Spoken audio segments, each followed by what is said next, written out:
Merci d'abord de participer à ce webinaire, encore une fois. Je m'appelle Christelle Rabil et je suis l'assistante au site web Genesis et je travaille à l'organisation non gouvernementale nommée Crop Trust en anglais. L'organisation Crop Trust entretient et gère le site web Genesis indépendamment depuis l'année 2012. Mais avant cela, le développement du site web a été confié à Bioversity International, au secrétariat du traité international sur les ressources phytogénétiques et au Crop Trust.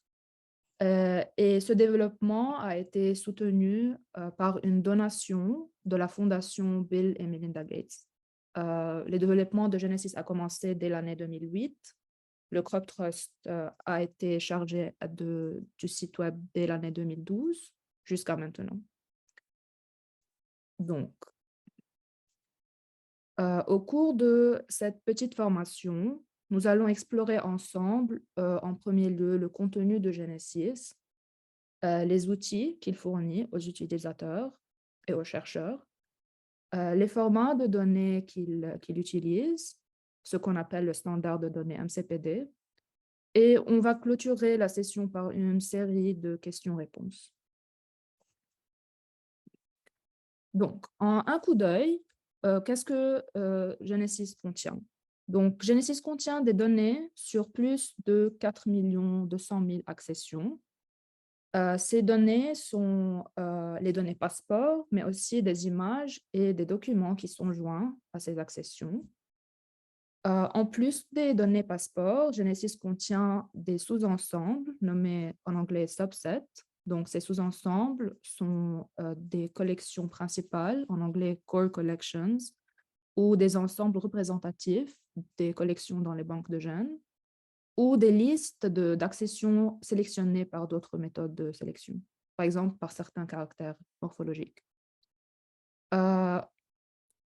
Genesis aussi contient des ensembles de données qu'on appelle des données de caractère et d'évaluation. Ce sont des ensembles de données sur les traits de certaines accessions. Et aussi, ces ensembles de données contiennent des descripteurs de caractères qui sont spécifiques à chaque espèce ou chaque culture. Une petite note, Genesis est relié à d'autres bases de données, notamment la base de données des DOI et la base de données Views de la FAO et GLIS du traité international sur les ressources phytogénétiques. Donc, Genesis regroupe ces 4 millions d'accessions de différentes sources, de différents instituts et banques de gènes, regroupe ces données par pays, par culture, par espèce, par banque de gènes ou par réseau d'instituts. Genesis permet d'effectuer des recherches de ces données de passeport en utilisant plusieurs filtres qu'on va explorer ensemble, et aussi permet de télécharger ces données pour effectuer des analyses par les chercheurs. Aussi, Genesis permet de visualiser ces données au travers des cartes, au travers de la cartographie. Genesis aussi permet d'effectuer des recherches d'accession à l'aide de données climatiques et une recherche d'accession similaire, ce qu'on appelle la recherche par similitude. Et aussi, pour certaines banques de gènes, Genesis permet d'effectuer des demandes de matériel euh, qui sont, partagées avec les banques de gènes qui conservent ce matériel. Donc ça, c'est un coup d'œil. Donc, les partenaires ou les fournisseurs de données de Genesis sont des réseaux tels que le réseau européen, qui est en bleu, le réseau du Sud d'Afrique en orange, le réseau brésilien, Embrapa en vert, le réseau américain, USDA en marron, et en rouge, ce sont les nombreux partenaires de Genesis qui sont des banques de gènes nationales. Mais aussi, nos partenaires sont également les banques de gènes internationales et régionales, telles que les banques de gènes du CGIR, le World Vegetable Center, le centre Cartier à Costa Rica, CEPACT à Fidji et ICBA aux Émirats arabes. Donc, vous pouvez accéder au site web de Genesis en cliquant sur le lien qui est à l'écran, genesis-pgr.org. Et je vous encourage à explorer le site web en parallèle à notre webinaire. Pour le moment, le site est en anglais, mais si vous utilisez le navigateur ou browser Google Chrome, il peut traduire automatiquement l'anglais en français et nous allons voir ensemble comment le faire. Donc, en haut de la page, vous allez voir en fond noir, il y a le menu principal de la page. Ce menu est toujours accessible dans toutes les pages du site. Les 3 catégories de ce menu sont, en premier lieu, le logo de Genesis. Et en tapant sur ce logo, vous aurez accès à cette page principale, n'importe où vous êtes dans le site web. Vous avez aussi 4 menus que nous allons explorer ensemble. Et vous avez un bouton en vert, Login, qui vous permet de se connecter sur le site avec votre compte personnel. Si vous n'avez pas un compte encore, vous pouvez aussi cliquer sur ce bouton et ça va vous rediriger et vous guider à comment créer votre compte personnel. Donc, aussi sur cette page principale se trouve une boîte de recherche qui vous permet de chercher les accessions dans Genesis en utilisant des mots-clés. Et en dessous de cela, il y a quelques numéros qui donnent une idée générale en ce qui concerne les données dans Genesis en ce moment. Et en dessous, il y a les articles les plus récents de nos nouvelles, des nouvelles de Genesis. Et cela est suivi d'une petite sélection de cultures et d'espèces et un lien vers tous les groupes de cultures dans Genesis, par exemple les bananes. Ensuite, il y a une partie consacrée à nos donateurs et aux autres ensembles de données auxquels Genesis est lié, par exemple la FAO, le World Clim et Green Taxonomy. Donc, j'ai mentionné il y a un moment que si vous utilisez Google Chrome, vous pouvez avoir accès à Genesis dans la langue française. Google Chrome automatiquement peut traduire Genesis de l'anglais en français, mais aussi en d'autres langues. Donc, pour faire ça, vous pouvez aller aux paramètres de Google Chrome. Dans la partie langage, vous pouvez inclure Translate into this language et sélectionner le français. N'oubliez pas de cliquer sur ce bouton, ça doit être bleu, Use Google Translate. Et n'oubliez pas aussi d'ajouter l'anglais dans cette partie-là, dans la partie Automatically Translate these languages. Et si vous effectuez ces paramètres et vous ouvrez Genesis dans Google Chrome, Google Chrome donc, pourra traduire Genesis automatiquement de l'anglais en français. Donc, en ce qui concerne les types de données de passeport, les types de données dans Genesis, donc il y a 4 catégories. On va commencer par les 2 premières, qui sont les données de passeport et images. Donc, plusieurs banques de gènes, à peu près 500, 503 banques de gènes, téléchargent et publient des données de passeport dans le format MCPD sur Genesis. Et aussi, plusieurs accessions qui ont des données passeport aussi ont des images et des documents joints à leurs données.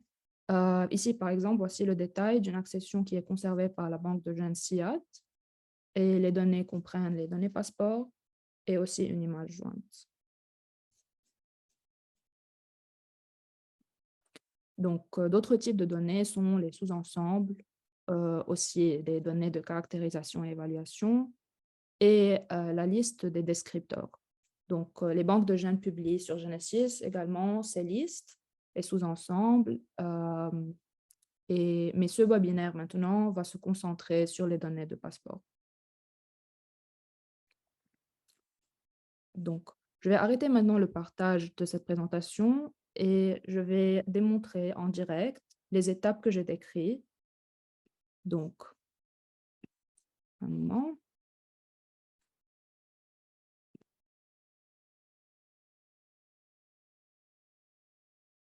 Donc, je vais partager mon écran maintenant. Et vous êtes en train de regarder Google Chrome. On va aller ensemble dans les paramètres pour vous montrer comment vous pouvez traduire. Donc, vous devez ajouter ici le français comme langue. Et si vous l'ajoutez, ça doit être ici. Et ici, dans la partie Google Translate, cliquez sur ce bouton, ça doit être bleu. Ajoutez le français et ajoutez ici l'anglais. Et on va aller à Genesis ensemble. Donc, la façon la plus facile d'accéder au site est de taper Genesis PGR dans Google Chrome. Et ça doit être le premier lien que vous voyez. Donc, maintenant, c'est en anglais. Mais si vous cliquez à la droite sur votre souris, vous allez voir Translate to français. Donc, maintenant, vous voyez Genesis en français. Vous pouvez revenir à l'anglais quand vous voulez en cliquant ce bouton-là. Donc, on va essayer d'explorer Genesis ensemble en français. Si vous cliquez ce bouton, ça va vous rediriger toujours sur la page principale, cette page-là. Donc, il y a les 4 menus ici.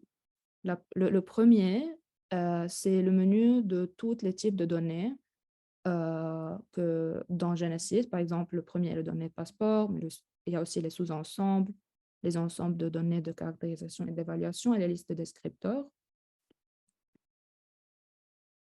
Ici, c'est un regroupage des données passeport par culture ou par pays ou par fournisseur de données. Et ici, dans ce menu, il y a toutes les parties qui sont des textes à lire qui peuvent être intéressants, par exemple, à propos de Genesis, les activités récentes, les nouvelles, comment citer et référencer les données de Genesis, etc.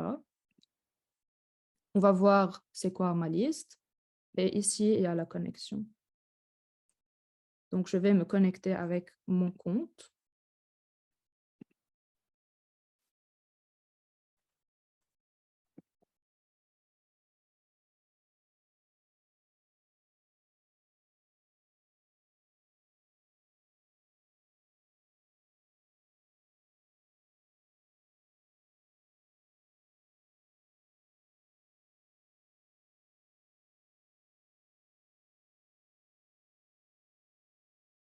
J'effectue la vérification.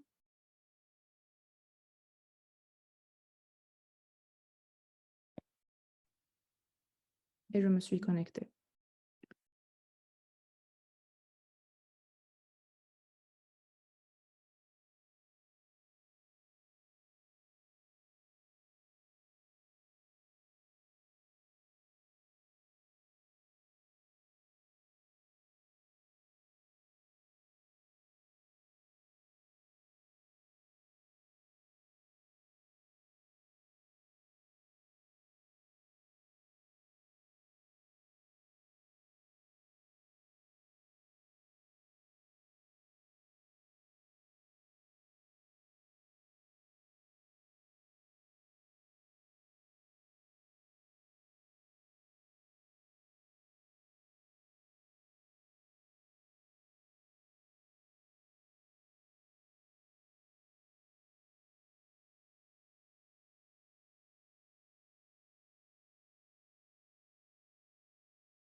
Oh,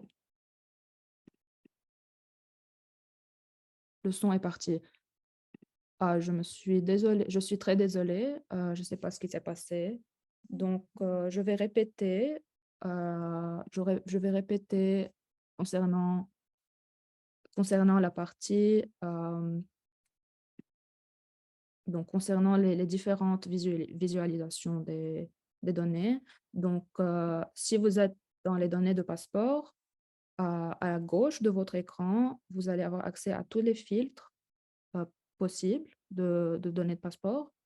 Et au milieu de l'écran, vous allez avoir accès à différentes, euh, différentes visualisations de ces données. Donc, la première forme, c'est un aperçu.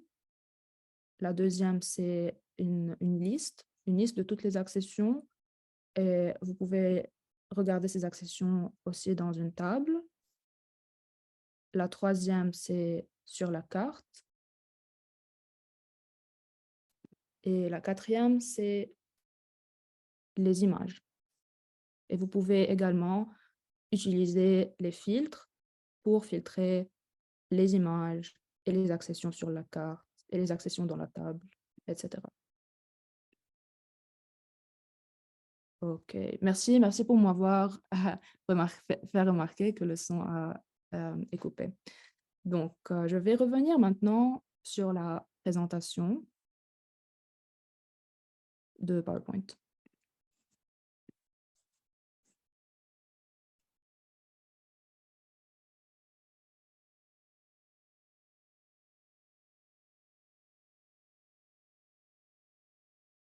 OK.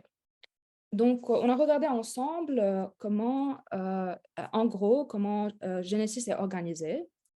Et maintenant, je vais vous dire quelles sont les fonctionnalités de Genesis dans cette présentation et on va revenir à Genesis pour appliquer ensemble en direct. Donc, les fonctionnalités de Genesis en premier lieu sont la recherche de données de passeport en utilisant les filtres et aussi le regroupement de données par pays ou par institut ou par espèce. On a aussi dans Genesis un outil qui permet d'afficher les modifications des données d'une certaine accession au cours du temps. Par exemple, si en 2019, l'accession n'avait pas un DOI ou n'avait pas un genus ou un nom d'espèce. Et en 2021, la banque de gènes a ajouté ces données. Donc, vous pouvez visualiser quelles sont les modifications qui ont eu lieu au cours du temps. Un autre outil, c'est un calcul, c'est un score pour chaque accession dans ce qu'on appelle l'indice de complétude des données de passeport. C'est ce qu'on appelle en anglais PDCI, c'est le Passport Data Completeness Index. Donc, c'est comme un score qui indique la complétude de ces données de passeport pour chaque accession qu'on va regarder ensemble. Vous pouvez aussi, dans Genesis, chercher les accessions en sélectionnant certains paramètres climatiques qu'on va aussi voir ensemble. Vous pouvez rechercher dans Genesis des accessions qui sont similaires et vous pouvez aussi demander des matériels aux banques de gènes au travers de Genesis. Donc, en premier lieu, on a déjà vu le panneau de filtrage. Donc, les filtres de recherche de données de passeport dans Genesis sont basés sur les descripteurs du standard MCPD. Et en plus de ces descripteurs, ils sont aussi basés sur le climat et les dates de téléchargement. Par exemple, les filtres, la taxonomie, la banque de gènes qui conserve l'accession, le statut des accessions dans le MLS, ou bien la disponibilité des accessions pour leur distribution. La date de téléchargement dans Genesis peut être une option de filtrage aussi, ou la date de mise à jour des données du passeport, les pays de collecte, etc. Donc, comment filtrer les données de passeport? Donc, tout d'abord, dans la partie gauche, vous sélectionnez les filtres que vous souhaitez appliquer. Et vous devez taper dans la deuxième étape la recherche avant que ça soit visible dans la partie droite. Donc, par exemple, ici, j'ai cherché toutes les accessions auxquelles sont associés les mots riz. J'ai utilisé la recherche par mots-clés, qui est le text search, ici. J'ai tapé riz ou rice en anglais. J'ai tapé apply filter et j'ai eu les résultats, plus de 200 000 accessions. Donc, après ce processus, vous pouvez choisir si vous voulez afficher ces résultats sous forme d'aperçu, sous forme de table, sous forme de carte, ou voir les images de ces accessions. Donc, un autre exemple. Un autre exemple de filtrage est par banque de gènes. Et ici, j'ai tapé 2 codes de banque de gènes dans la catégorie de filtre Holding Institute. On va voir cela en français. J'ai tapé CIV 033, c'est le code Views de Africa Rice. Et j'ai tapé le code NGA 039, c'est le code de banque de gènes IITA. Donc ensuite, j'ai cliqué sur le bouton vert Apply Filters et je regarde les résultats dans la troisième étape sous forme d'aperçu. Donc, pour les données du climat, il y a une question que je vois maintenant. Pour les données de climat, il s'agit de la zone agroécologique ou bien il s'agit des paramètres climatiques. On va revenir aux données de climat en détail dans quelques minutes. Je vais vous donner l'exemple en direct.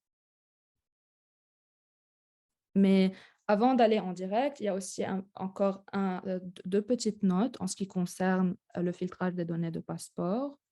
Donc, si vous souhaitez exclure de votre recherche, par exemple, toutes les données associées au genus Solanum, vous pouvez taper Solanum dans le filtre, dans la catégorie genus, et puis taper sur le bouton plus.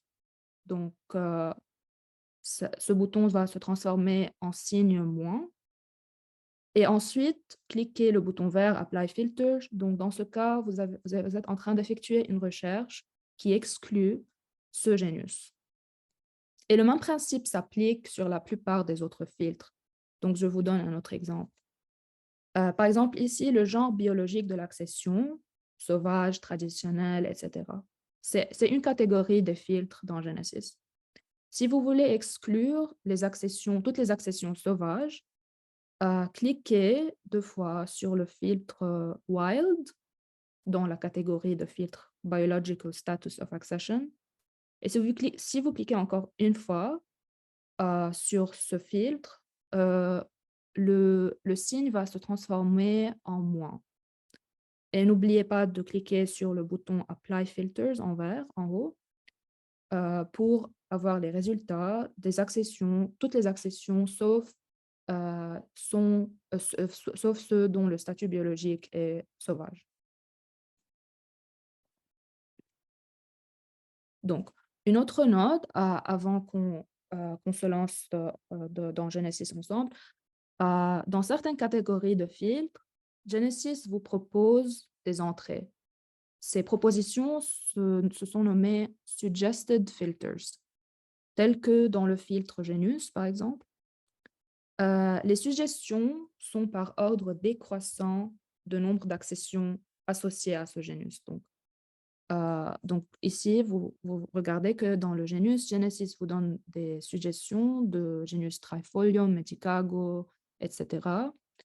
Et ils sont classés par ordre décroissant selon selon le nombre d'accessions associées à ces genus dans Genesis. De même, un autre exemple est dans le filtre de banque de gènes qui conserve ces accessions, qui s'appelle Holding Institute en anglais. Je veux taper France, par exemple, FRA. Si vous commencez par taper France, Genesis déjà commence à vous donner des suggestions contenant les lettres que vous avez déjà tapées. Et ces suggestions sont classées par ordre décroissant selon les accessions associés à ces instituts. Donc, encore une petite note en ce qui concerne les filtres dans Genesis. Euh, Chaque combinaison de filtrage appliquée, donc chaque fois que vous ajoutez un filtre ou vous effectuez une recherche de données de passeport, chaque combinaison a un lien URL unique. Donc, si vous copiez ce lien et dans 2-3 jours, vous revenez à ce lien, vous allez avoir accès aux mêmes combinaisons de filtrage. C'est comme une façon de sauvegarder votre recherche. Et de même, chaque accession individuelle dans Genesis a son propre lien unique que vous pouvez sauvegarder dans quelque part et revenir à cette accession en utilisant le même lien. Donc, je vais arrêter maintenant le partage et je vais revenir dans Genesis et on va regarder ensemble quelques d'autres exemples comment filtrer les données de passeport.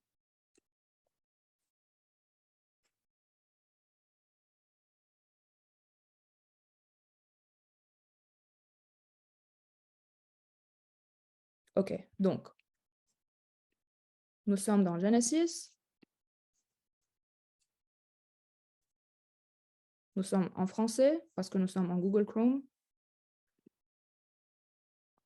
On clique ici, le premier menu, données de passeport. Et on regarde maintenant toutes les accessions dans Genesis. 4 millions, à peu près 300 000. Mais on veut réduire ce nombre. Donc, on veut utiliser les filtres. Donc, le premier filtre qui est par défaut toujours effectué dans Genesis, c'est dans la catégorie documents historiques. Ça doit être accession historique. Donc, les accessions historiques sont toutes les accessions qui ne font plus partie de la banque de gènes. Je vais sélectionner ces accessions et appliquer le filtre. Donc, il y a à peu près 500 000 accessions qui sont marquées comme historiques, donc qui ne font plus partie des banques de gènes.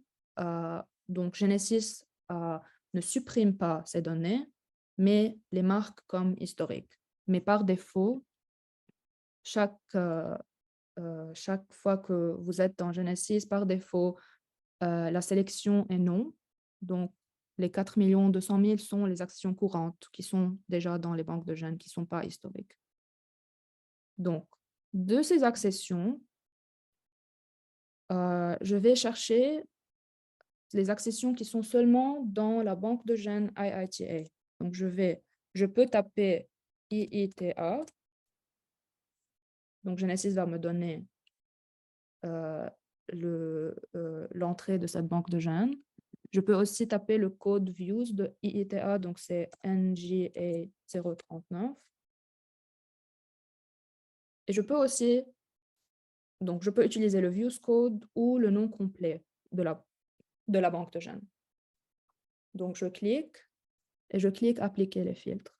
Donc maintenant, je réduis le nombre de 4 millions jusqu'à 37 000 à peu près.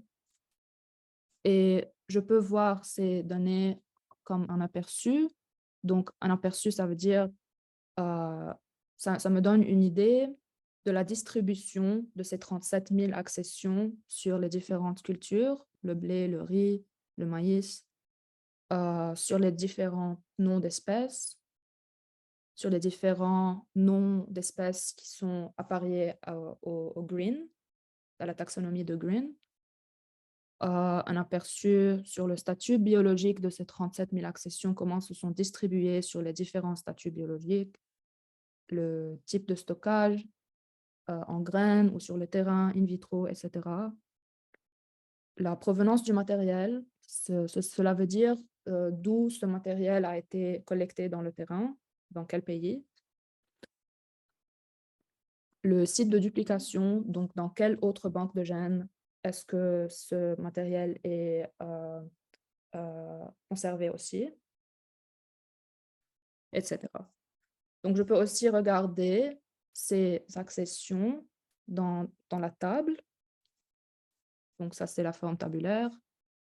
Ou bien sur la carte. C'est la distribution géographique de seulement des accessions qui ont des coordonnées géographiques. Et ce sont les images qui sont associées à ces accessions qui sont déjà filtrées. Mais cette partie prend un peu de temps.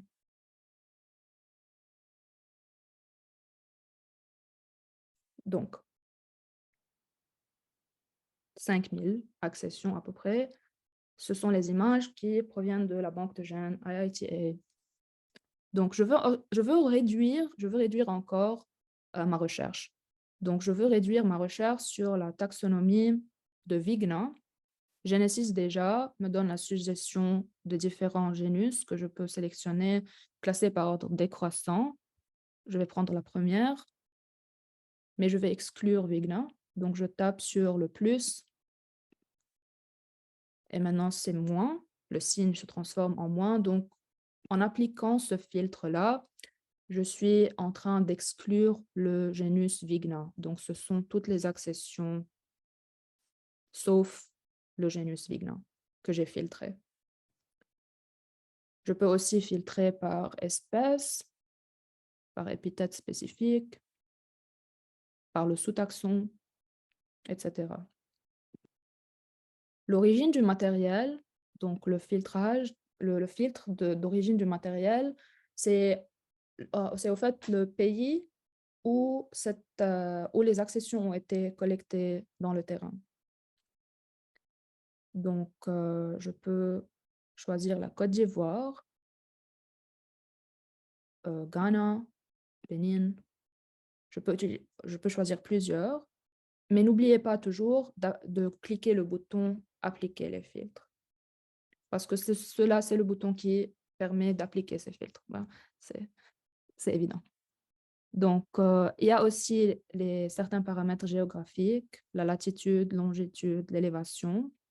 Et ces paramètres sont un minimum et un maximum. Donc, si vous voulez une valeur spécifique, si vous voulez chercher, par exemple, une élévation de 1500 mètres, vous devez taper 1500 dans la case minimum et maximum.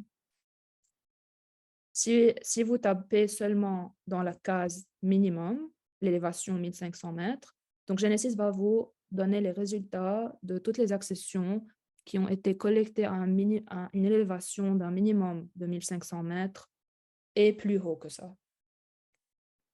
Si vous tapez seulement 1500 mètres dans la case maximum, donc Genesis va vous retourner toutes les accessions qui ont été collectées de l'élévation 1500 mètres et moins que ça. Et si vous voulez la valeur exacte, donc vous devez la taper dans les deux cases et appliquer les filtres. Donc, il n'y a aucune accession qui a été précisément collectée de 1500 mètres, mais toutes les accessions qui sont collectées de 1500 mètres et moins sont à peu près 800. Donc, de même pour tous les filtres qui ont un minimum et un maximum. Donc, vous pouvez aussi filtrer les accessions selon leurs données concernant leur collecte du terrain. Par exemple, toutes les accessions qui ont été collectées de l'année 2020 et jusqu'à maintenant, ou selon une certaine date précise. Donc, si vous n'avez pas le jour ou le mois, si vous avez seulement l'année, donc vous tapez l'année 2020 et puis vous tapez 0000. Donc, au lieu du mois et du jour, vous tapez 20 et puis 20 et vous appliquez les filtres. Donc, il n'y a aucune accession qui est exclue le genre Wigner qui provient du Côte d'Ivoire, au Ghana ou Bénin, qui a été collecté dès 2020 jusqu'à maintenant. Donc, peut-être que j'ai mis maintenant beaucoup plus de filtres. Donc, je dois exclure certains filtres, je dois annuler certains filtres. Et pour faire cela, Je clique ici sur la barre de filtres, tous les filtres que j'ai appliqués, et j'annule, je choisis le filtre que je veux annuler, donc peut-être celui-là, et peut-être la provenance, je l'annule, et peut-être l'altitude. Donc, j'annule euh, jusqu'à que j'obtienne un certain nombre d'accessions. Donc, on a déjà vu le statut biologique. Je vais annuler tous les filtres, sauf historique. Parce que ce qui vient de passer, c'est que j'avais IITA comme filtre appliqué pour la banque de gènes qui conserve ces 37 000 accessions. Le filtre ici de statut biologique n'est pas complet parce que ça inclut seulement les statuts biologiques de ces 37 000 accessions. Donc, le filtre, la partie gauche, là, c'est aussi comme un aperçu parce que ça vous donne aussi le nombre d'accessions de ces 37 000 qui sont sauvages. Donc, si j'annule le filtre de la banque de gènes IITA et je reviens aux toutes les accessions qui sont dans Genesis, les 4 millions, donc vous allez remarquer que le statut biologique, le filtre est maintenant plus complet et plus représentatif de tous les statuts biologiques, de toutes les accessions dans Genesis. Donc, c'est aussi comme un aperçu. Donc, et le même principe s'applique pour d'autres filtres aussi. Par exemple, ici, le type de stockage du matériel génétique, si c'est sous forme de graines ou in vitro ou dans le terrain. Et vous pouvez voir aussi un aperçu de ces accessions, de la distribution de ces accessions sur ces variables-là. Ici, vous avez le statut. Donc, le statut contient plusieurs variables dans la même catégorie. Donc, les banques de gènes nous indiquent à Genesis si les accessions sont disponibles pour distribution ou non, ou s'ils ne nous indiquent pas, donc l'information n'est pas fournie dans ce cas. Donc, aussi, si l'accession contient des coordonnées géographiques avec leurs données ou non, si l'accession est incluse dans l'MLS, oui, non, ou l'information n'est pas fournie, si l'accession est sauvegardée dans le Svalbard Seed Vault, donc oui ou non, si l'accession a des images jointes ou non, et si l'accession fait partie du AGES, ce qui fait partie d'un euh, réseau particulier du réseau européen de banque de gènes. Donc, si les accessions font partie d'un sous-ensemble ou d'un ensemble de données de caractérisation, on va voir comment filtrer comme ça. Et les filtres de climat à l'origine. Donc, il y a ici 19 différentes variables climatiques qui concernent la température et la précipitation. Donc, ces variables filtrent uniquement les accessions qui ont des coordonnées géographiques. Donc, des 4 millions d'accessions qu'on a dans Genesis, il y a à peu près 1 million qui ont des coordonnées géographiques, donc qui ont été collectées dans le terrain.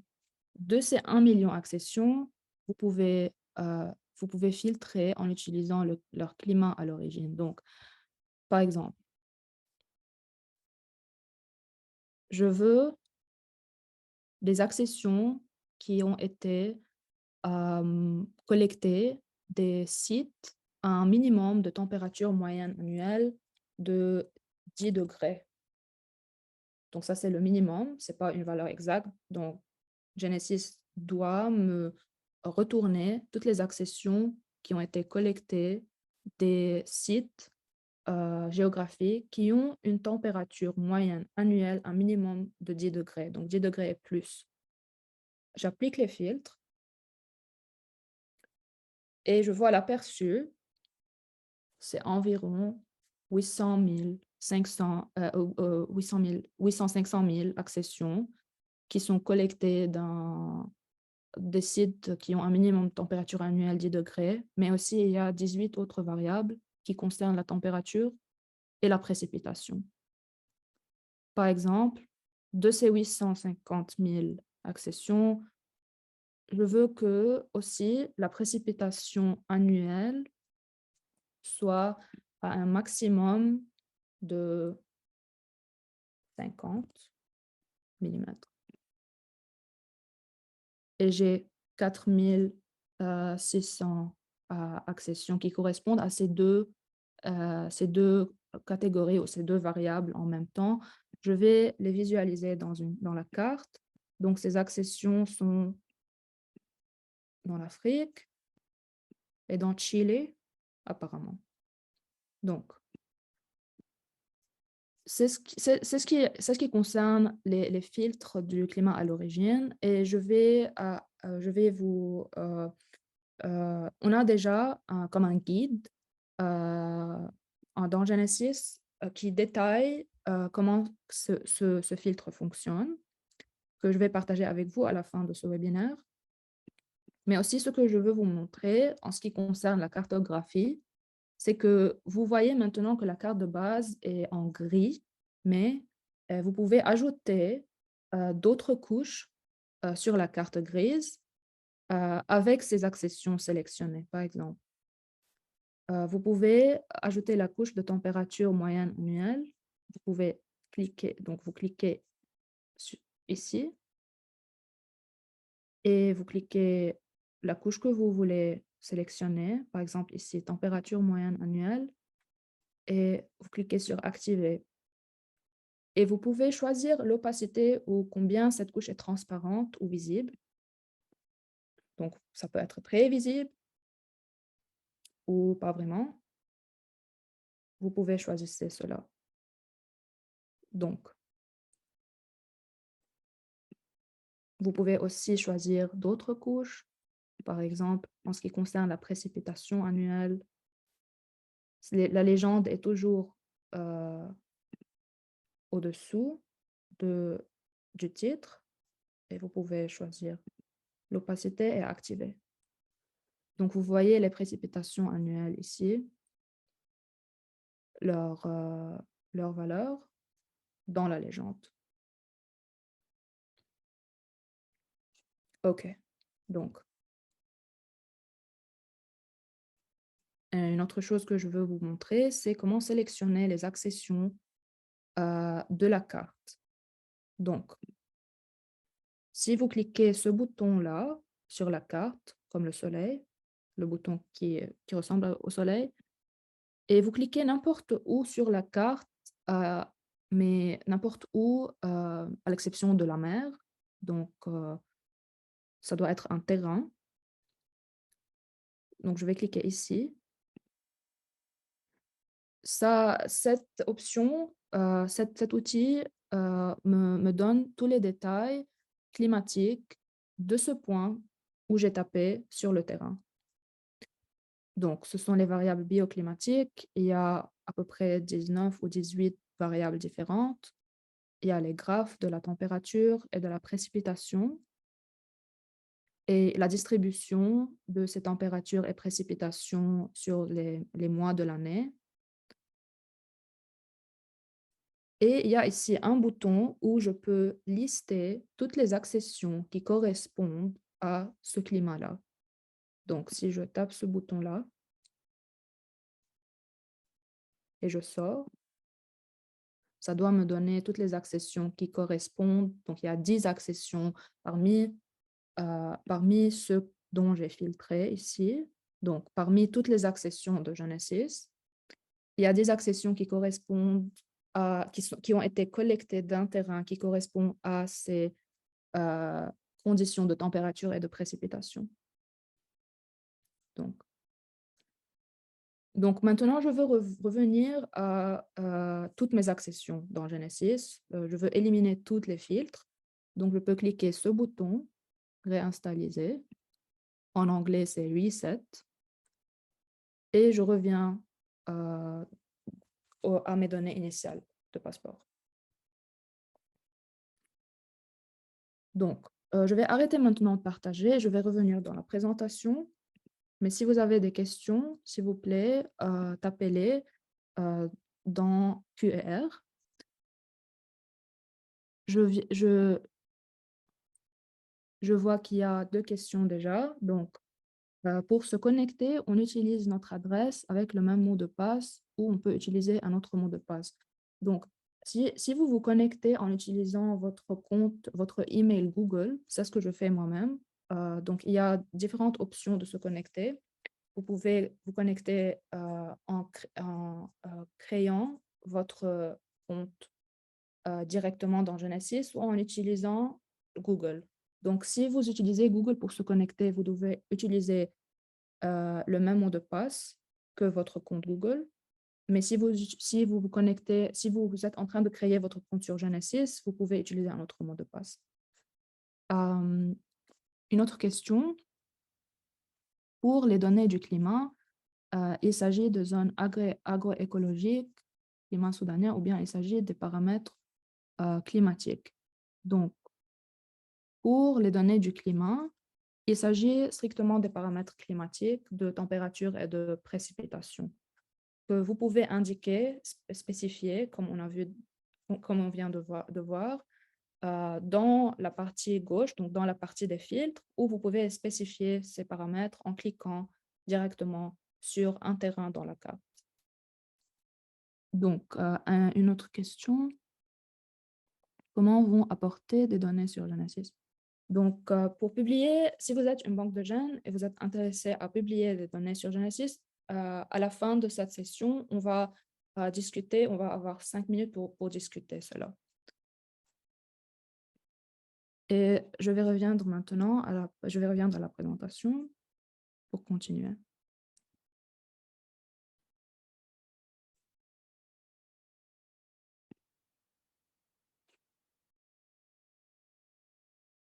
OK. Donc, ce qu'on vient de regarder, c'est dans la partie de données de passeport, mais dans le deuxième menu que vous voyez ici en orange, donc dans le deuxième menu, dans la barre de menu principal de Genesis, il y a ce qu'on appelle en anglais Directory. Donc, la Directory, c'est un regroupement de ces 4 millions d'accessions par espèce ou par fournisseur de données ou par provenance, par pays. Donc, ceci, c'est un exemple du regroupement par espèce.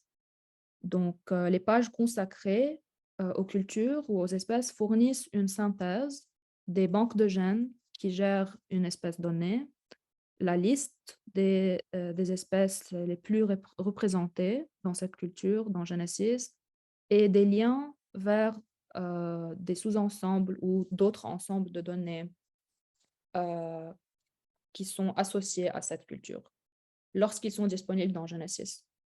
Donc, l'agrégation de ces données sont basées sur les noms de cultures en anglais et qui sont fournis par les banques de gènes.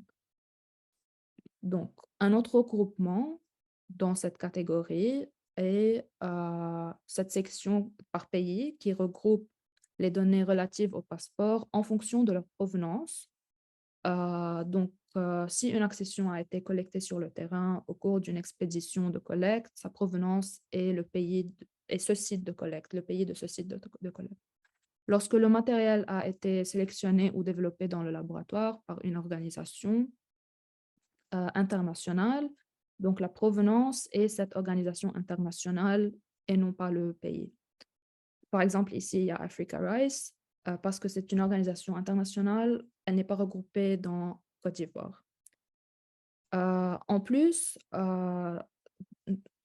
de fournir un aperçu de la taxonomie et de nombre d'accessions, ces pages-là, par pays, donnent la liste des banques de gènes qui sont présentes dans chaque pays selon la base de données FAO Views. Donc, si les banques de gènes sont enregistrées dans la FAO et ont un code Views, ils vont être présentes aussi dans ces pages-là. Et ces pages aussi précisent si ces banques de gènes fournissent des données à Genesis ou non. Et on va voir l'exemple. Et le troisième regroupement est selon les fournisseurs de données.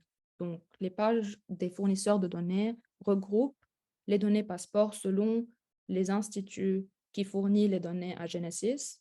Donc, les banques de gènes internationales, par exemple, les banques de gènes régionales et nationales sont les principaux fournisseurs de données à Genesis.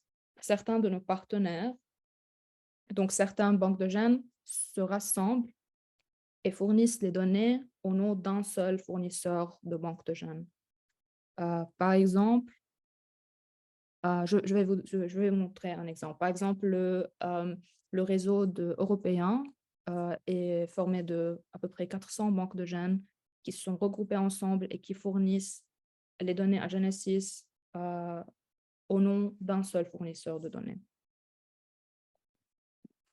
Donc, je vais vous montrer aussi, c'est comment télécharger les fichiers de Genesis. Donc, pour télécharger les fichiers, le format est Excel et c'est dans le standard MCPD international qu'on va regarder ensemble. Donc, vous devez avoir déjà accès à votre compte si vous voulez télécharger les fichiers. Vous devez être connecté et donc le bouton là va être accessible, Download MCPD.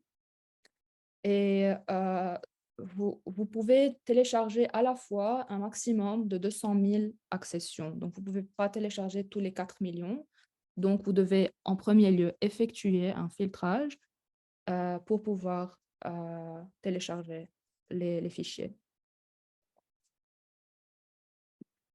Et en Excel, quand vous ouvrez le fichier après avoir téléchargé, vous aurez accès à toutes ces données standardisées dans le format MCPD, qu'on va regarder ensemble comment ça fonctionne.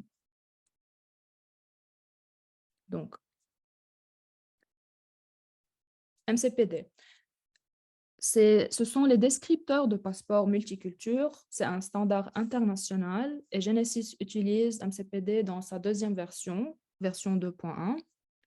Donc, pourquoi utiliser un standard? Donc, le fait que les données proviennent de différentes sources, ceci exige leur standardisation. Cette standardisation permet le partage des données et permet le regroupement. Mais en plus important, c'est que cette standardisation permet de garantir l'interprétation correcte de ces données.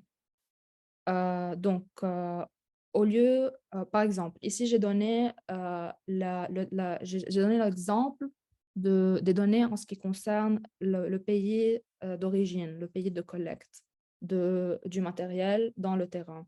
Donc, différentes banques de gènes utilisent différentes nomenclatures pour cette donnée. Donc, il y a des banques de gènes qui nomment ces données origine, d'autres la nomment pays, d'autres pays avec P majuscule ou pays avec P minuscule. D'autres utilisent country ou CTY. Donc, pour garantir l'interprétation correcte, le mieux de faire, c'est de standardiser ces nomenclatures en une seule nomenclature. Et celle-là est Origin City dans le standard MCPD. Donc, l'utilisation de ce format unique garantit la compréhension non seulement entre différents utilisateurs des données et différents instituts, mais aussi parmi le personnel de la même banque de gènes, afin que les définitions ne dépendent pas d'une seule personne, et de cette façon, les erreurs sont rendues minimales. Donc, comment utiliser le MCPD? La première étape consiste à s'assurer que les définitions de tous les champs, de tous les descripteurs sont bien comprises afin d'éviter une erreur de mappage ou de reformatage. La deuxième étape consiste à mettre en correspondance vos données avec le standard MCPD par, en premier lieu, le mappage des noms et des valeurs des colonnes. Donc, par exemple, la colonne qui s'intitule pays ou origin doit s'intituler ici, Origin City.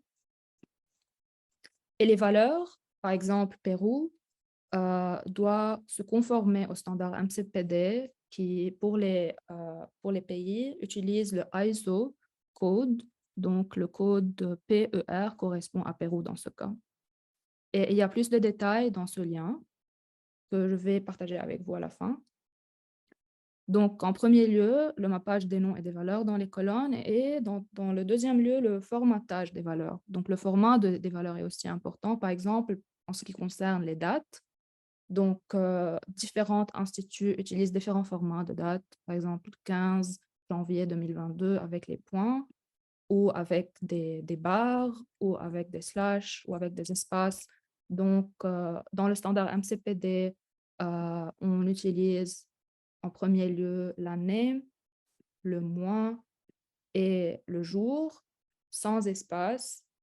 Et pour les valeurs qui ne sont pas fournies, par exemple, si le jour manque, on utilise 2 barres ou 2 zéros.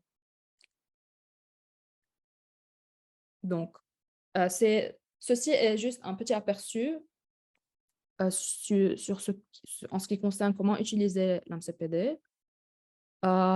Et quels sont les descripteurs? Donc, quel genre de données sont inclus dans ce standard? Donc, on les regroupe en 7 catégories. Donc, la première catégorie correspond à l'identité de l'accession dans la banque de gènes. Donc, c'est le numéro de l'accession qui doit être unique dans la banque de gènes, le code de l'institut, le code views, la date d'acquisition dans la banque de gènes, la source d'acquisition, le nom de l'accession, le DOI, etc. Tout ça, c'est dans la même catégorie, l'identité de l'accession dans la banque de gènes qui conserve cette accession. Donc, la deuxième catégorie, c'est la taxonomie, donc tout ce qui concerne le nom scientifique de l'accession. La troisième catégorie concerne la banque de gènes donateur.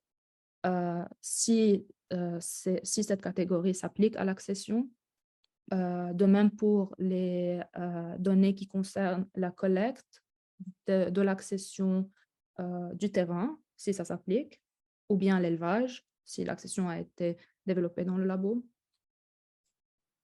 Et on a aussi la catégorie des données géographiques, donc le pays d'origine, de la collecte, la localisation du site, latitude, longitude, élévation, etc.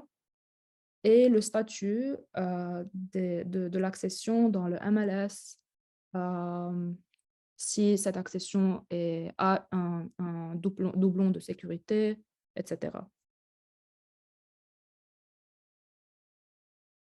Et je vous montre un exemple de la standardisation des colonnes et des valeurs. Donc, pays d'origine doit être Origin City, selon le standard. Les pays même doivent être sous le format de ISO code. Ici, par exemple, le statut biologique est SampStat. Et il y a un système de codage pour chaque statut biologique qui sont détaillés dans le lien que je vais vous envoyer. Par exemple, aussi, pour s'il y a plus qu'une seule valeur dans la même colonne, dans le standard MCPD, on n'utilise pas l'espace ou et ou and, on utilise un point-virgule sans espace. C'est ce qui concerne le format. Et par exemple aussi, pour les dates, on a déjà vu qu'on n'utilise pas les mots communs des mois ou les points. On utilise le format année, mois, jour, sans espace. Et s'il y a des informations qui ne sont pas fournies, on utilise les barres ou le zéro. Donc, j'ai inclus ici quelques ressources en ce qui concerne l'MCPD que je vais vous envoyer. Et maintenant, je vais retourner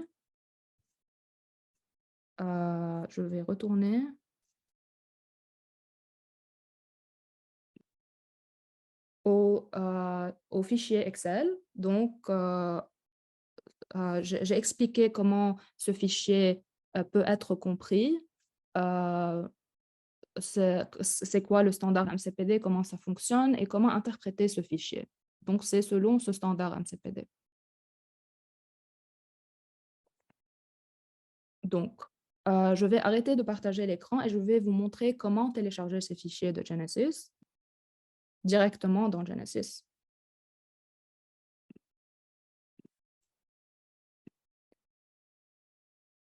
Donc, je partage l'écran. Je reviens dans Genesis et maintenant, je vais utiliser le deuxième menu et je vais regarder au regroupement des accessions par culture, par exemple. Et je vais sélectionner les pommes. Donc, dans ces pages, on regroupe les accessions qui sont associées aux pommes. Il y a un petit texte qui explique ces espèces, pas besoin d'explication, mais il y a aussi un aperçu des banques de gènes qui conservent, donc des banques de gènes principales qui conservent les pommes, classées par ordre décroissant de leur accession, les pays de ces banques où ces banques de gènes sont localisées, les génus les plus représentés et les espèces les plus représentées des pommes, quelques images. Et si vous cliquez sur ce numéro, donc vous allez avoir accès aux accessions déjà filtrées, regroupées déjà par pomme, par culture pomme. Si vous êtes connecté à votre compte dans Genesis, donc il y a ici l'aperçu et ici les adhésions ou l'accession. Dans cette partie-là, vous pouvez télécharger le fichier MCPD. Donc, je vais cliquer sur télécharger et il y a une petite note qui concerne les conditions d'utilisation des données dans Genesis et ces conditions, la chose la plus importante est de référencer toutes les données que vous avez accès dans Genesis, de les référencer proprement selon les conditions d'utilisation. Commencer le téléchargement et on va ouvrir le fichier Excel et le regarder ensemble, mais ça prend un peu de temps parce que c'est 21 000 accessions.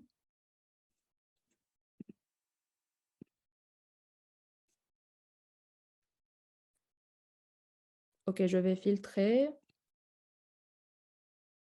par une autre culture, donc par haricot, parce que c'est juste 500 accessions.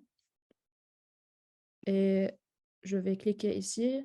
Donc, parfois si vous voyez que les boutons ne sont pas visibles, peut-être que votre écran est trop petit, donc vous allez voir ce bouton au lieu des boutons de téléchargement. Donc, vous cliquez ici et vous cliquez télécharger MCPD et vous commencez le téléchargement.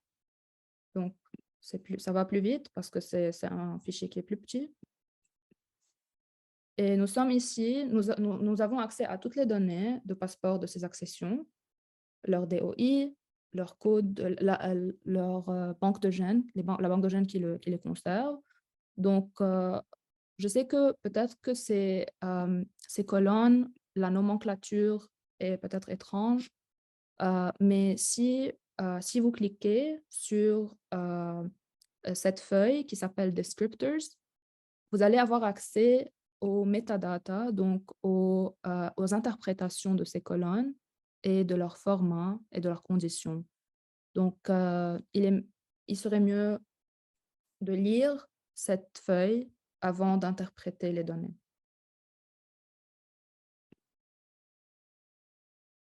Donc, je vais revenir dans le menu, le deuxième menu de regroupement, par exemple, par fournisseur de données de Genesis. Donc, on a 42 fournisseurs de données, mais ces 42 fournisseurs de données publient au nom de à peu près 500 banques de gènes. Donc, je vais vous donner l'exemple du plus grand réseau sur Genesis, qui est le réseau européen.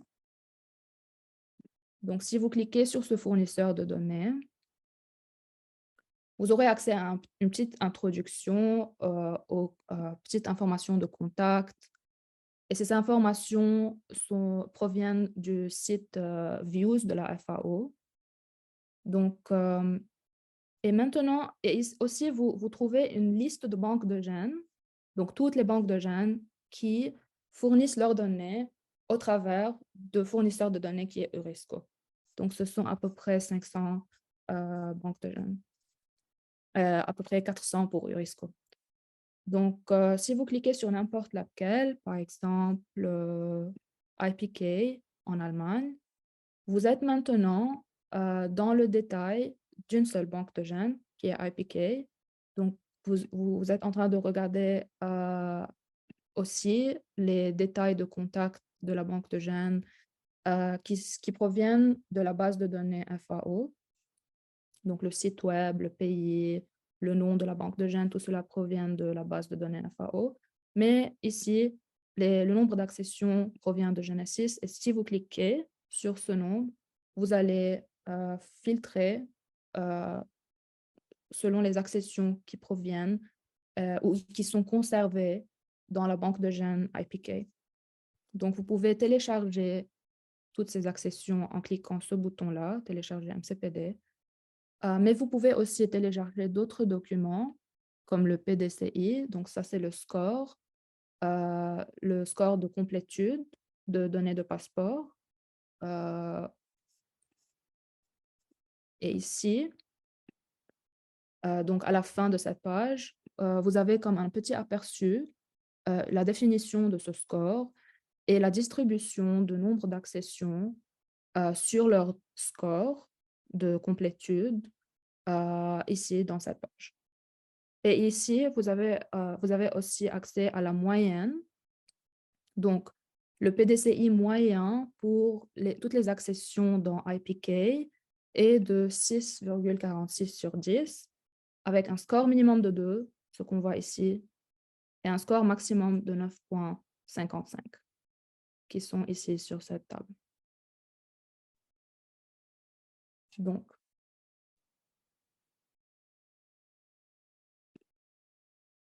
un autre regroupement est selon la provenance des accessions. Donc, il y a ici une page pour chaque pays et chaque institution internationale. Donc, je vais donner l'exemple de Bénin. Donc, c'est la page du pays de Bénin. Et dans cette partie-là, la provenance des accessions, donc ce numéro-là correspond à toutes les accessions qui sont marquées dans Genesis, qui ont été collectées dans un terrain situé dans le pays de Bénin. Donc, c'est à peu près 4000 accessions. Et ici aussi, Genesis vous indique si le pays fait partie du traité international sur les ressources phytogénétiques ou non. Vous aurez aussi accès à un petit aperçu de ces accessions qui ont été collectées du Bénin par différentes banques de gènes, non seulement par la banque de gènes de Bénin, donc par toutes les banques de gènes dans Genesis. Et en bas de la page, vous aurez accès à la liste de toutes les banques de gènes qui sont enregistrées dans la base de données Views de la FAO qui sont dans Bénin. Donc, je vais prendre maintenant les questions. Je vais arrêter le partage.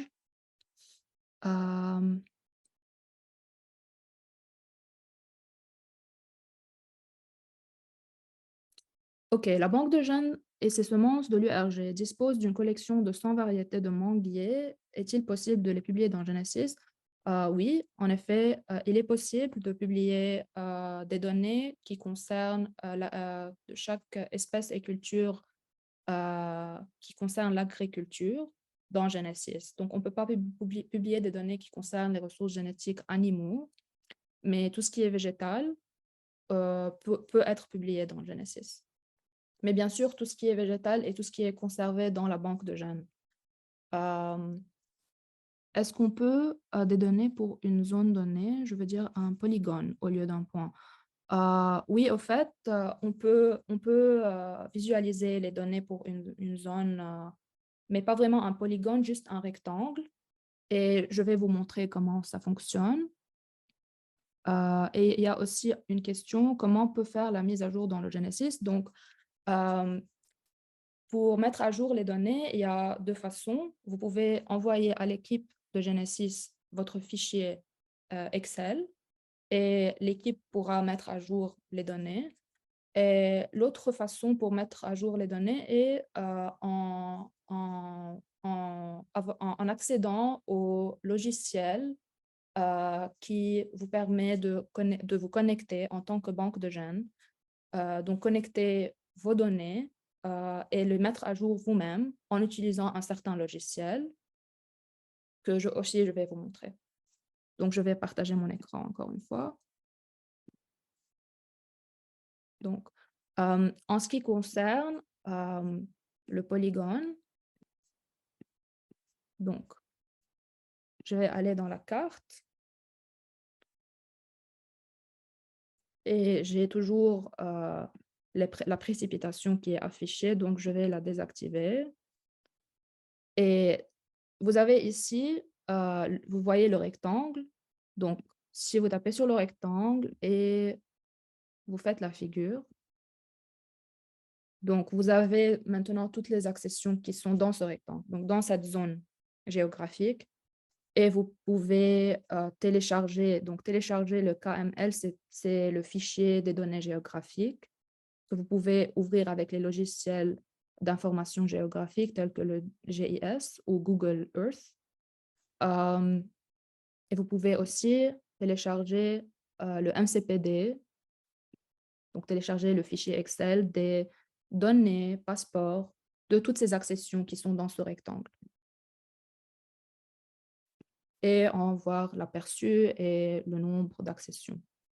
Et vous pouvez ajouter d'autres filtres à ces accessions qui sont dans ce cadre, dans ce rectangle. Donc, vous pouvez ajouter d'autres filtres tels que la taxonomie ou le statut biologique à ces données-là. OK. Donc, je vais revenir à la présentation pour vous montrer encore quelques petits outils qui sont intéressants pour les chercheurs, mais aussi pour les banques de gènes. Donc, j'arrête le partage et je repartage la présentation. Donc, j'ai déjà un peu parlé de l'outil qui s'appelle afficher les modifications, ou en anglais, ça s'appelle show changes. Donc, les données de passeport qui ont déjà été téléchargées dans Genesis peuvent nécessiter une mise à jour. Donc, Genesis prend en charge ces mises à jour et conserve ces journaux de ces modifications pendant 2 ans. Et les utilisateurs et les banques de gènes, pour chaque accession, ils ont accès à ces journaux de ces modifications. Et j'ai donné ici l'exemple. Donc,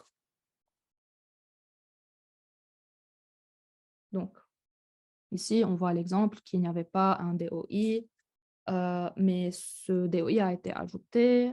Il n'y avait pas une date d'acquisition, mais l'année a été ajoutée, etc.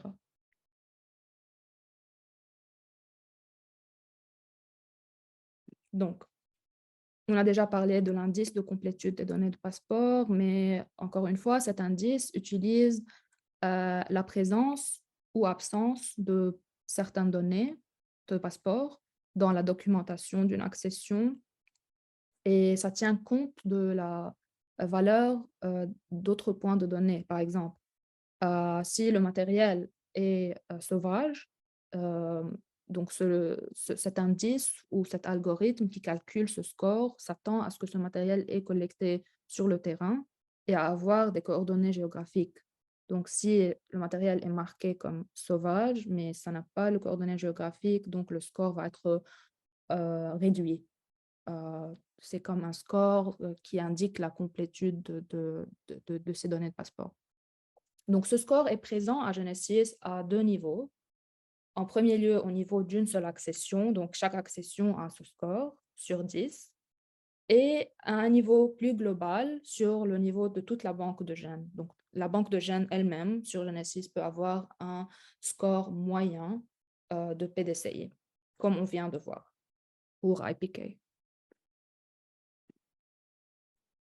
Donc, un autre outil qui pourrait être intéressant, c'est la recherche par paramètres climatiques qu'on a déjà vu. Je vous donne le lien à la fin de la présentation. On a déjà vu comment ça fonctionne.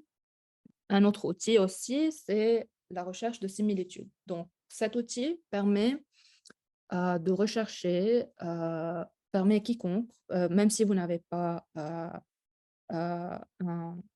même si vous n'avez pas un... Au fait, non, vous devez avoir un compte à Genesis, je crois. On a changé ça. Donc, vous devez avoir un compte en Genesis.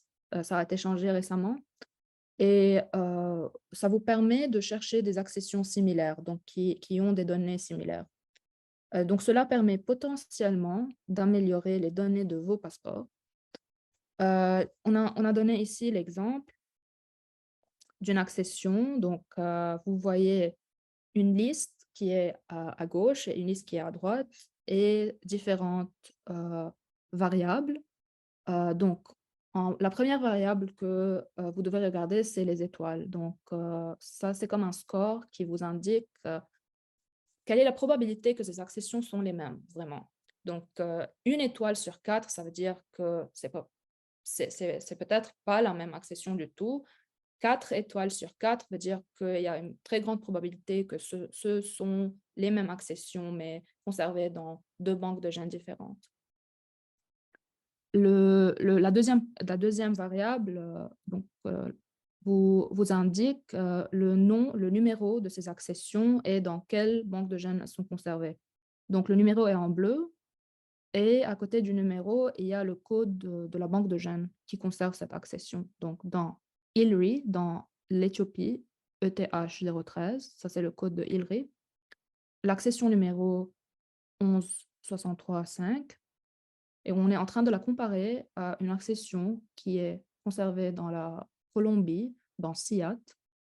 Le code est COL003 et le numéro de l'accession dans SIAT est 2766. Matches, la troisième variable, vous indique quelles sont les données qui sont identiques, qui sont vraiment identiques parmi toutes les données passeport de ces 2 accessions. Donc, on voit qu'il y a plusieurs données qui sont identiques, l'élévation, les coordonnées géographiques, certains numéros qui sont présents dans les 2 données, les 2 accessions en même temps. La quatrième variable, c'est vraiment le nom complet de la banque de gènes qui conserve cette accession. Et puis, on a la taxonomie et vous pouvez la comparer gauche-droite. Donc, c'est vraiment la même. C'est le même nom scientifique. La provenance du matériel, provenance of material. Donc, les 2 accessions ont été collectées de Venezuela. Les 2 sont sauvages, wild. Leurs numéros d'accession sont différents parce qu'ils sont conservés dans 2 banques de gènes différentes, c'est normal. Et les variables et d'autres variables qu'on peut comparer. Et ce qui est en rouge, c'est une situation intéressante où une de ces banques de gènes a la donnée qui concerne la date de collecte. L'autre banque de gènes n'a pas cette information, mais l'autre banque de gènes qui est à droite a le numéro de collecting number, que la première banque de gènes ne l'a pas. Donc, ça, c'est un exemple où cet outil vous permet à compléter ou améliorer les données de votre passeport. Donc, on va regarder comment ça fonctionne dans Genesis ensemble. Mais le dernier outil que je vais vous montrer, c'est comment effectuer une demande de matériel à la banque de gènes. Donc, Après avoir filtré vos données de passeport, comme on vient de voir, vous pouvez ajouter n'importe quelle accession que vous avez trouvée après la recherche. Vous pouvez l'ajouter dans ma liste. Et c'est le quatrième menu dans la barre de menu principal de Genesis. Si vous cliquez sur ma liste, vous allez accéder à un bouton où vous pouvez effectuer votre demande de matériel. Cette demande peut être transmise juste pour les banques de gènes qui acceptent cette fonctionnalité dans Genesis. Donc, il y a plusieurs banques de gènes qui sont partenaires et qui n'acceptent pas que cette fonctionnalité et qui n'utilisent pas cette fonctionnalité dans Genesis. Donc, dans ce cas, vous ne pouvez pas effectuer la demande, mais il y a beaucoup de banques de gènes qui acceptent cette fonctionnalité et vous pouvez effectuer la demande de matériel directement sur Genesis. Et on va voir comment ça fonctionne ensemble. Et je vais vous partager avec vous ce lien. C'est comme un guide qu'on a créé qui détaille les étapes sur comment effectuer cette demande. Donc, si vous cliquez sur Request Material, vous allez avoir accès aux différentes étapes. Donc, la première étape vous indique quelles sont les accessions que vous ne pouvez pas demander, ou bien parce que elles ne sont pas disponibles pour distribution selon la banque de gènes, ou bien la banque de gènes ne permet pas cette fonctionnalité dans Genesis. Et donc, le matériel qui est en rouge, vous ne pouvez pas le demander, mais le matériel qui est en vert, vous pouvez le demander au travers de Genesis. Donc, je vais arrêter de partager l'écran et je vais retourner dans Genesis et on va regarder ces étapes ensemble. Donc, on va voir comment on recherche des accessions similaires et comment on effectue une demande de matériel. Et si vous avez des questions, s'il vous plaît, tapez-les dans QR.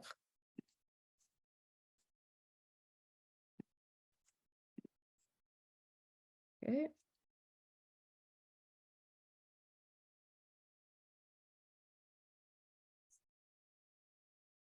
Donc, on revient à Genesis.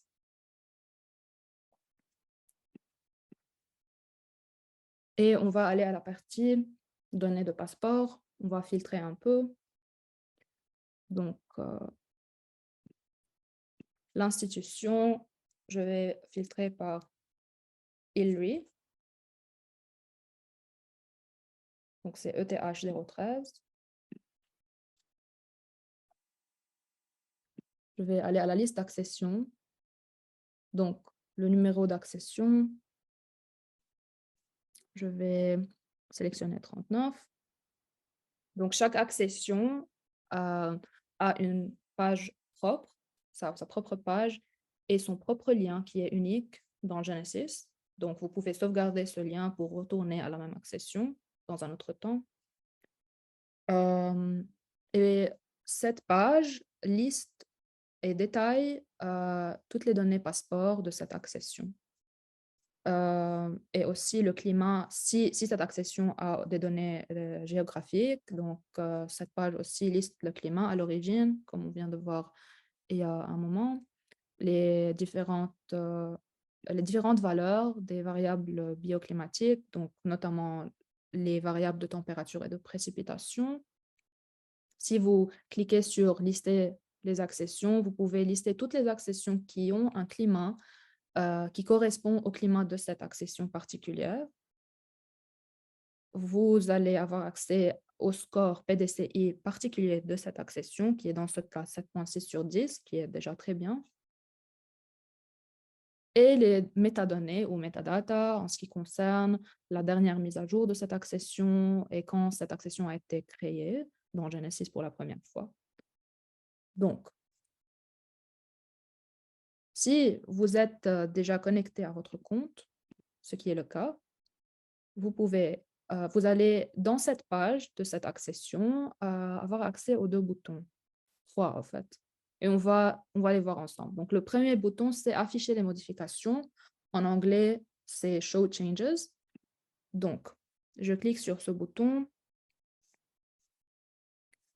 Mais puisque les dernières modifications ont été effectuées en 2018, Genesis, Genesis garde les journaux de modification jusqu'à 2 ans.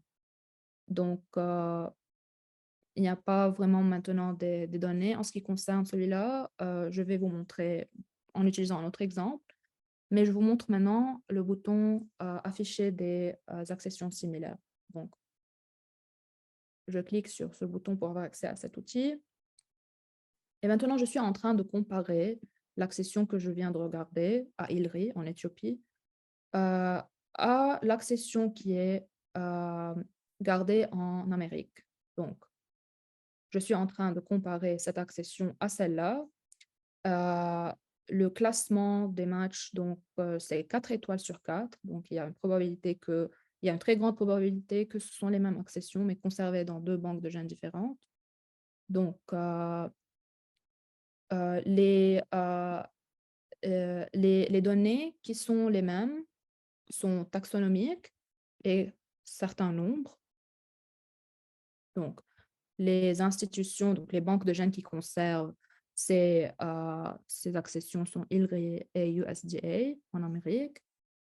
La taxonomie est la même, mais la provenance du matériel n'est pas la même. Donc, ce matériel a été collecté, donc à gauche, a été collecté de Nigeria, mais à droite de l'Inde. Et le statut biologique, en fait, n'est pas le même. Donc, à gauche, c'est sauvage et à droite, c'est autre. Donc, il y a, il y a pas vraiment une très grande probabilité que ce soit les mêmes vraiment, mais il y a beaucoup de données qui sont les mêmes. Donc, la taxonomie et beaucoup de numéros d'accession associés à ces données qui sont les mêmes. Par exemple, ici, le TVNU 87 qui sert comme d'autres identifiants. Donc, on garde le jugement final aux utilisateurs et aux banques de gènes même. Cet outil est juste aide euh, à donner un aperçu ou une idée générale de quelles accessions peuvent être similaires, mais le jugement dernier reste à vous, aux utilisateurs et aux banques de gènes. Et vous pouvez passer d'une accession à une autre en cliquant ce bouton-là. Donc maintenant, je suis en train de comparer la même accession à gauche à une autre accession à droite. Donc, je suis en train maintenant de comparer l'accession en Éthiopie à une autre qui est conservée à IITA. Les données qui sont les mêmes sont la provenance du matériel, donc le pays de provenance, la taxonomie, les coordonnées géographiques, l'élévation et certains identifiants. Donc, je regarde que le statut biologique pour ces deux est sauvage. Les deux ont été collectés de Nigeria. Les deux ont certains identifiants qui sont les mêmes et à peu près les mêmes coordonnées géographiques, mais pas exactement, mais on peut dire que ce sont les mêmes, aussi la même élévation. Donc peut-être que ces deux accessions sont les mêmes qui ont été partagées parmi ILRI et IITA. Donc, je ferme et j'ajoute cette accession à ma liste en cliquant ce bouton-là. Et je vais aller à ma liste et vous montrer comment je peux demander le matériel. Donc, je peux ajouter d'autres accessions à cette liste-là, mais je peux directement demander ce matériel à ILRI. Donc, je révise ma liste comme première étape. Et puis, je vais ajouter mes informations personnelles et je dois ici accepter les conditions de SMTA. Donc, ce sont les conditions du partage de matériel phytogénétique. La banque de gènes, quand vous effectuez votre demande, va vous envoyer ce SMTA que vous devez signer et accepter parce que c'est le contrat international pour partager des matériels phytogénétiques. Vous devez préciser l'utilisation du matériel, donc c'est pour la recherche ou autre, et toute information supplémentaire. Donc, l'étape suivante est de finaliser et soumettre et envoyer la demande à la banque de gènes. Donc, vous pouvez envoyer la demande de plusieurs accessions à plusieurs banques de gènes en même temps. Et Genesis va envoyer ces demandes de matériel phytogénétique à ces banques de gènes et les banques de gènes vont vous contacter sur les informations personnelles que vous avez soumises ici. Donc, votre email, ou vous pouvez ici ajouter votre numéro de téléphone, etc. Donc, je vais arrêter le partage maintenant et je vais revenir aux questions. Si vous avez des questions, s'il vous plaît, tapez-les dans QR. Je vais attendre quelques minutes. Et bien sûr, je vais partager avec vous la présentation et tous les liens que je viens vous montrer.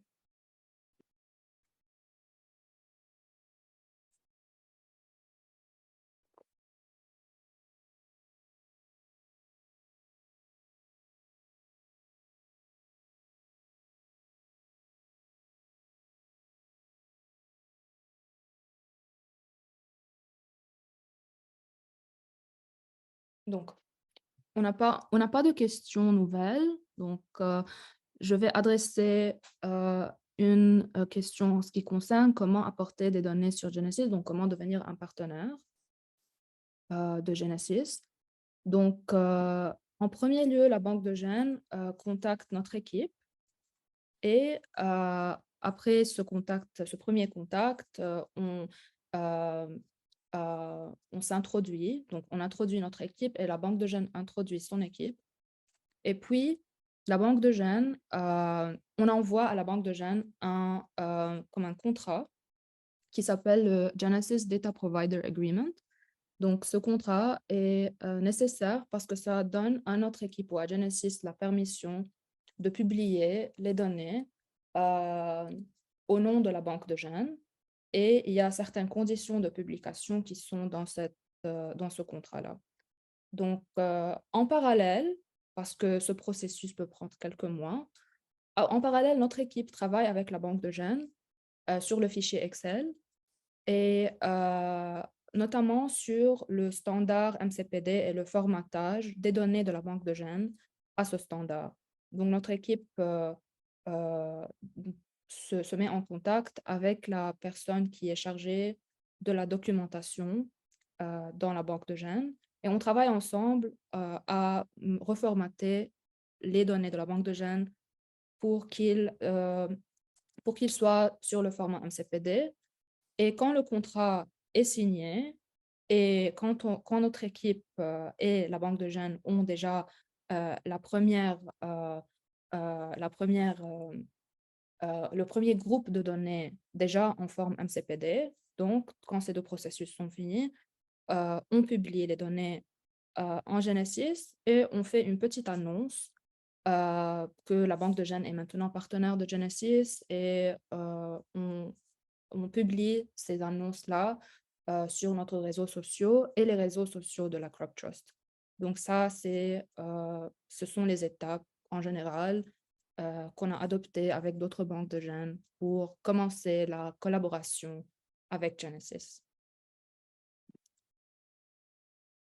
Donc, qui peut publier des données sur Genesis?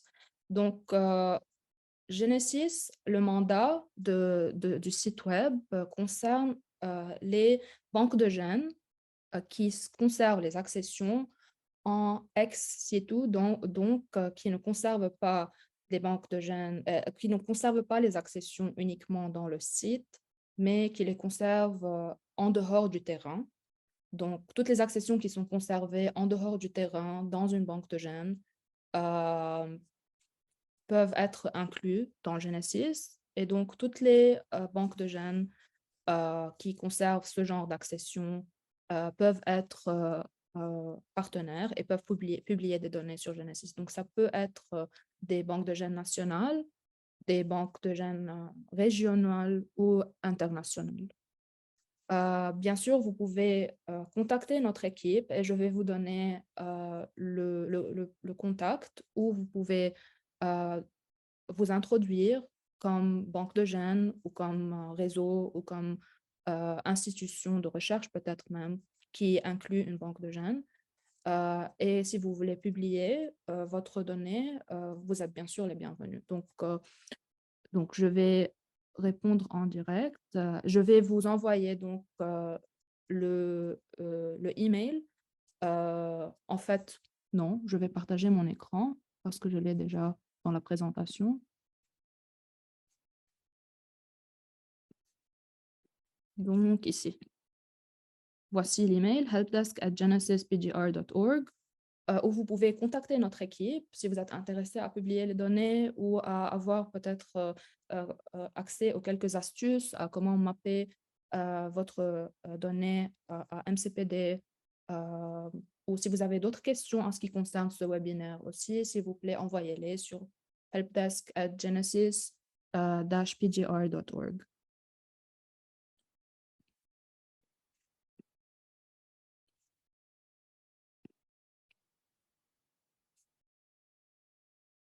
OK. Donc, je vois qu'il n'y a pas encore, il n'y a plus de questions qui n'ont pas été adressées déjà. Donc, je vais arrêter le partage maintenant. Merci beaucoup d'avoir, d'avoir resté avec nous pendant 1h40. Si vous avez d'autres questions, s'il vous plaît, n'hésitez pas à les envoyer sur helpdesk@genesis-pgr.org. Cette session va être publiée à YouTube, mais on va assurer que tout le monde reste anonyme et on va vous envoyer tous les liens euh, qui ont été partagés dans cette présentation et la présentation même dans un email. Merci beaucoup et bon après-midi ou bonne soirée ou bonne journée à tout le monde. Au revoir.